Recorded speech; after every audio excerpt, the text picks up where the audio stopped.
All right. Okay, cool. Good. So, yeah, let's start then. So, how long have you been in the military? I was in there for only 3 years. I went in 2014, came back out 2017. So Hmm. I did my 3 years. I was infantry, so that's a What line does of that mean? What does infantry that mean? ground troops, basically. So whenever there Sorry? is an invasion or there, Reserves. huh? Reserves. Yeah, yeah. Well, not reserves, so because we have in US, we have the Army, we have the Army Reserve, then we have the National Guard.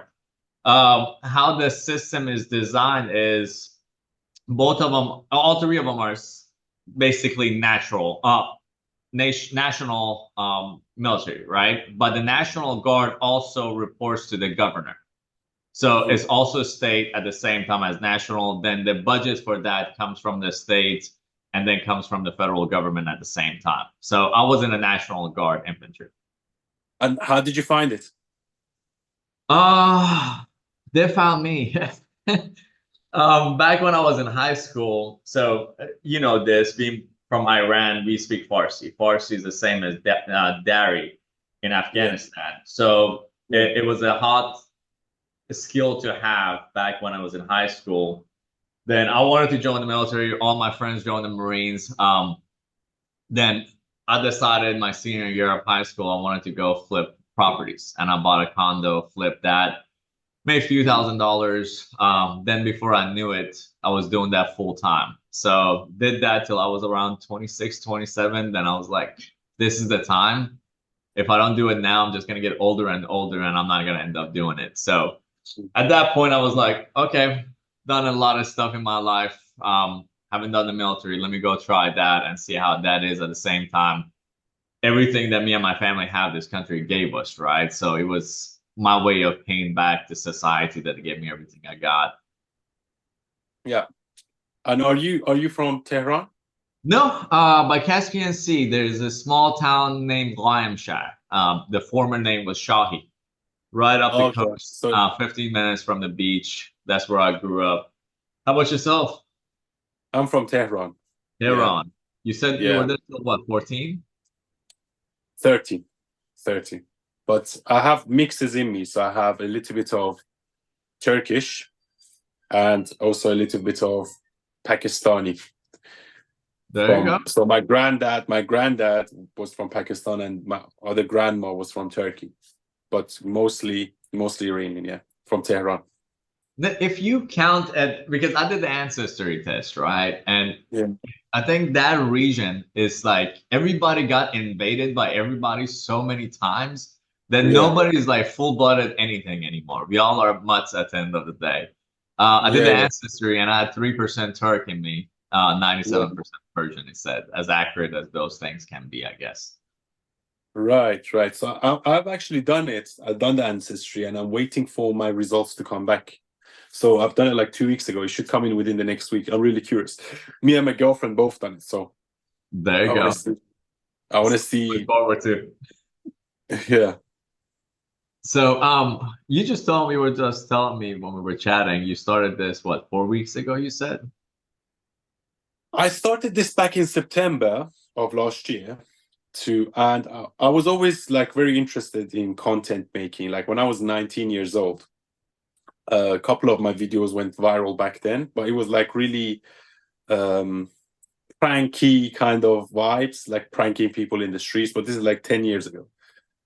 Like those kind of, Vlad's TV and, those type of people.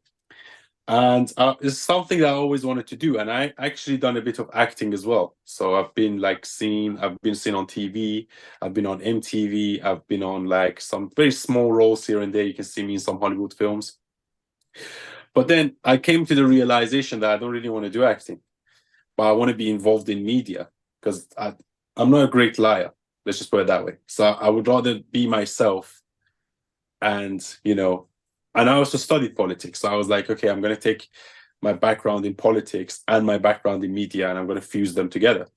And, that's why and in September, I started talking about a lot of different things. I feel like the first video I made was Trump and why I like him and why I think the establishment is trying to cancel him and how America is a mess right now. And And then I started making videos about LGBTQ, BLM, and how these movements are a joke. And I made like 20 videos before I got to Islam.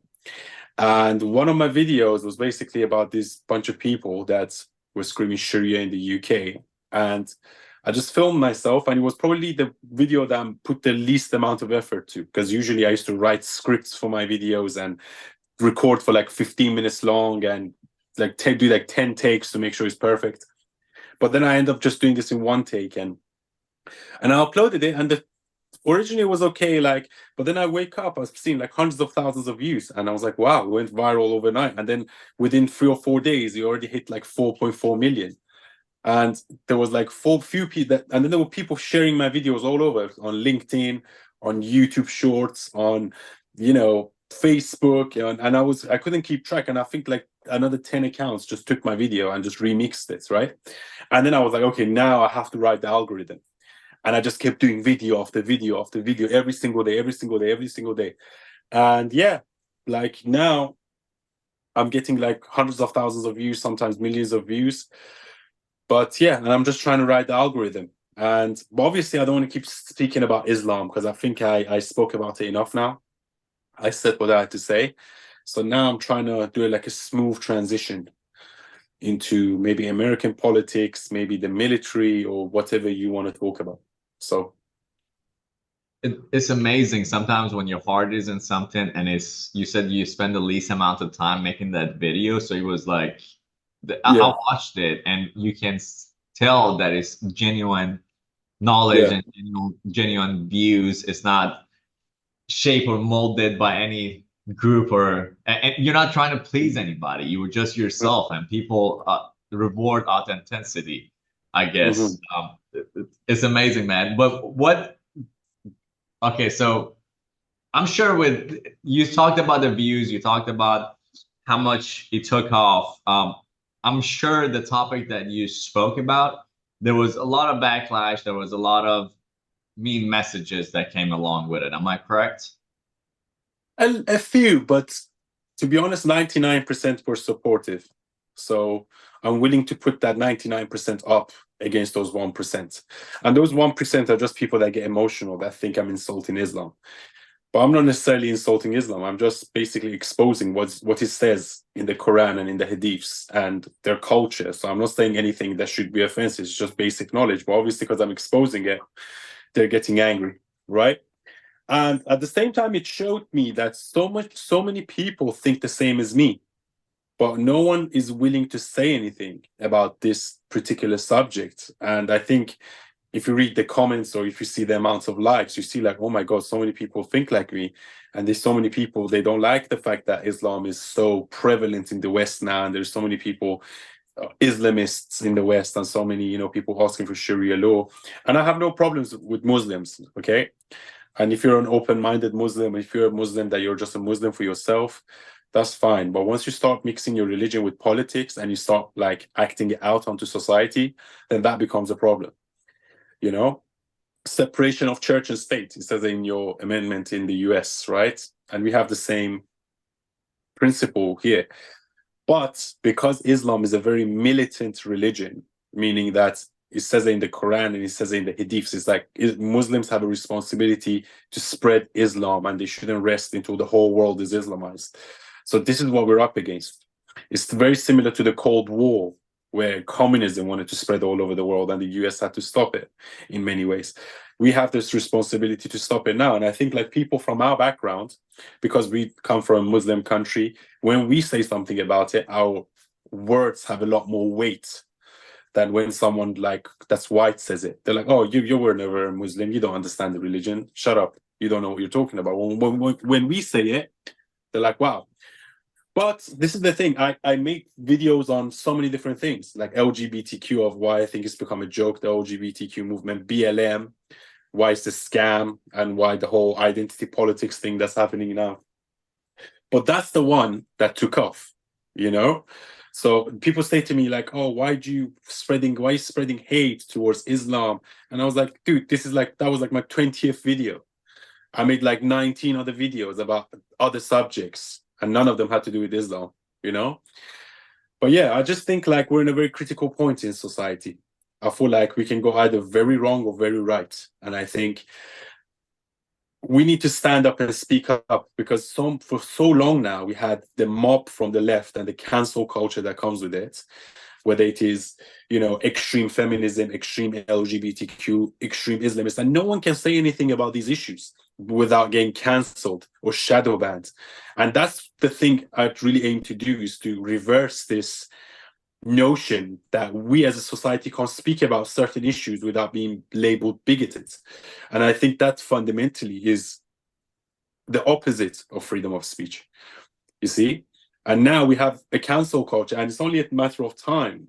When we had cancel culture, when we have, governments or social media companies or just, work corporations just limiting freedom of speech out of, kindness and empathy, it's only a matter of time.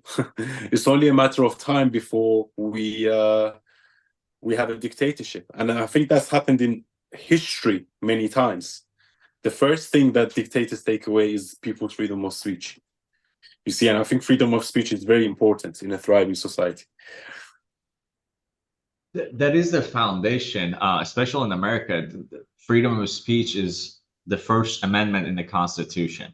Yeah. And I think the founders realized that without the freedom to express yourself, say what you think, and really actually mean it, and not be just I don't know. I went to American college here twice, and my problem with the education system here was that same cancel culture. In my view, college was for two reasons: to educate you, give you the basic knowledge that you need that's higher than high school, and then train that students to critically think for themselves. And my first day of school, I realized, nope, the elite educational professors, they have this narrow way of thinking. And if you go outside of that line, you're a bigot. If you go outside of that line, you're a sexist. And that same mindset got exacerbated through social media, because those same people that went through those colleges, the same people that want to push those narratives, are the same people controlling the social media companies. So as soon as you go outside of that line, you get shadow banned. As soon as you go outside that line, you become the bigot, you become the sexist.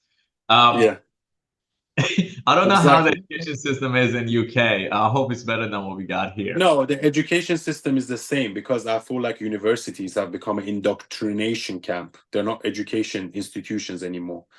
And I think like so much of my lecturers in university were actually Marxists and socialists. So if you had any capitalist view, or if you had any conservative view, they would almost like, they would downmark you.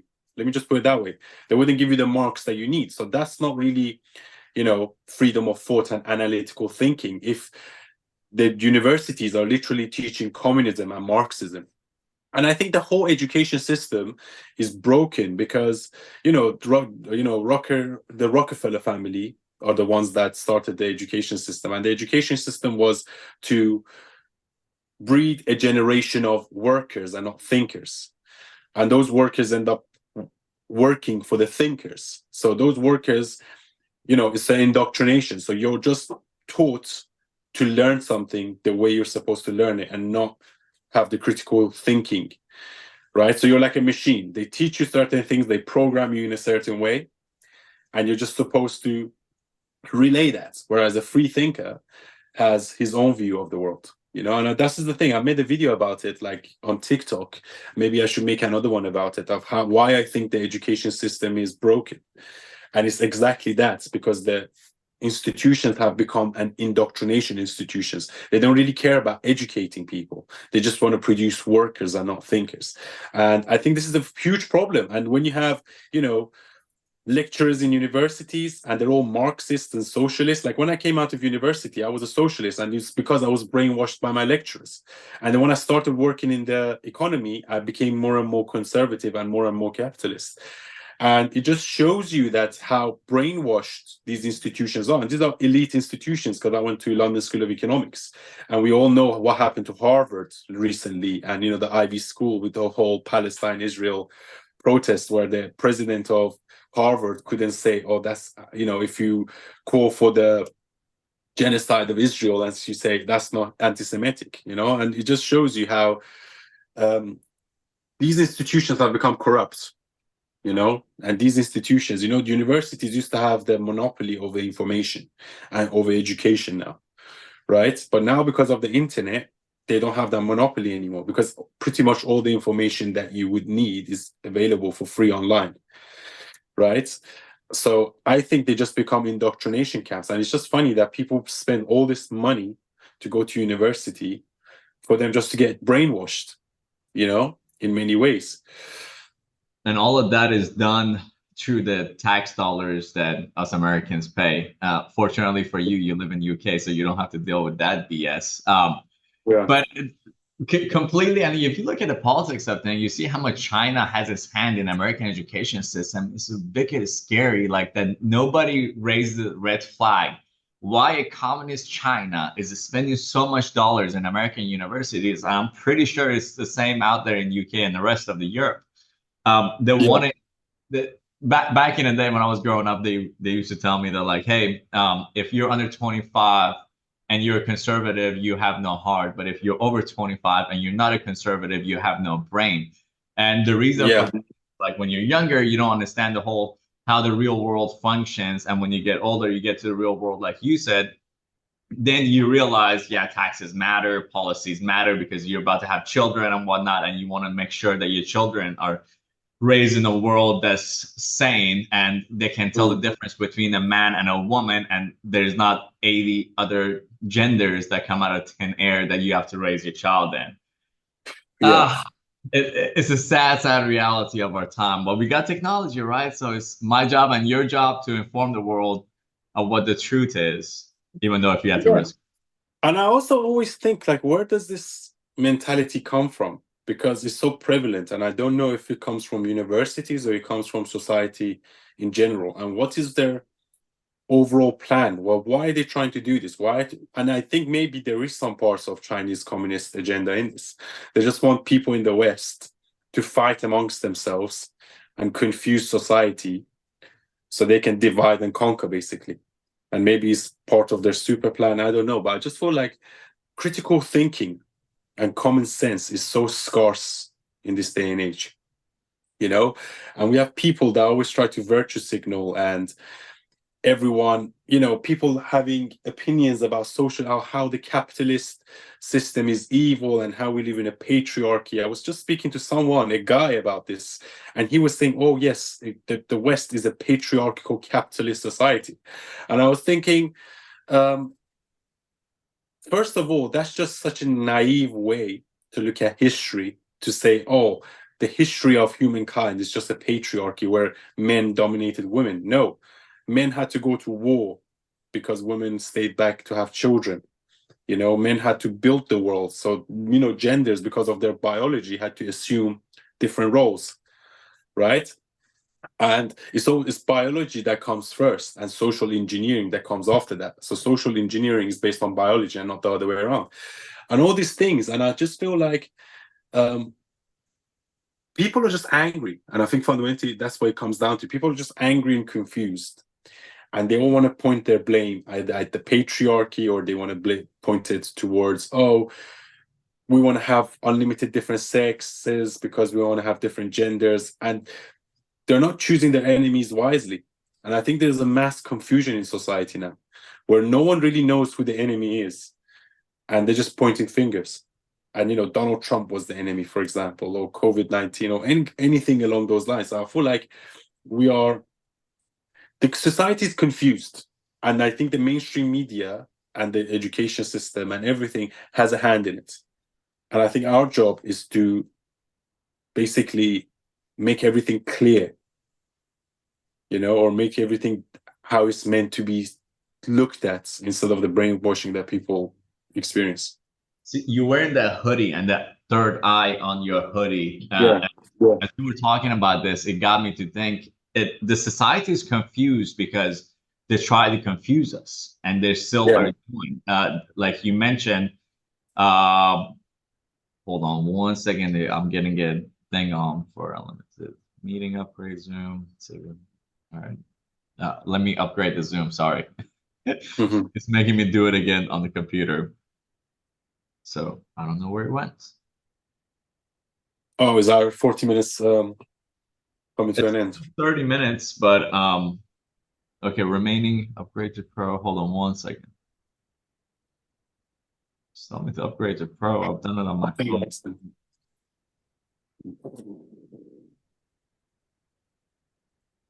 Hold بس on. عكسي عكسي عشان مو فيديو ها. I think I need to stop recording it, then upgrade it. Give me 1 second. I'm gonna stop recording. Record it and then keep this recording, obviously. Okay. Yeah, I got you, brother. Yeah.